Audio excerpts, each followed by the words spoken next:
চেৰি ফুল এতিয়া চেৰি ফুল ফুলাৰ বতৰ শীতৰ বুকুচাত পাহাৰত ফুলি ৰোৱা চেৰি ফুলবোৰে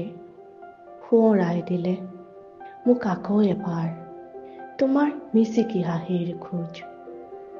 তোমাৰ দুচকুত মোৰ চকুজুৰি বাৰে বাৰে থমকি ৰৈছে তোমাৰ উশাহবোৰ লাহে লাহে চোৱাচোন মোৰ খুবেই চিনাকি হৈ আহিছে কোনেও নজনা এক শব্দহীনতাৰ মাজত চিৰি ফুল হৈ ফুলি ৰৈছে আমাৰ আবেগৰ পৰিভাষাবোৰ যেন ফুটুকি চিৰি ফুলবোৰৰ দৰে মায়াবী স্বপ্নবোৰ গোপনে জিৰাইছে আমাৰ বুকু এই দিনৰ বাবে মোকো এটা চেৰি ফুলৰ দিন দিয়া মুঠি মুঠি পৰিপক্ক অনুভৱ দিয়া তোমাৰ হৃদয়ৰ পৰা মোৰ হৃদয়লৈ ঘূৰি অহাৰ বাটত চেৰি ফুলেৰে মোক উপচাই দিয়া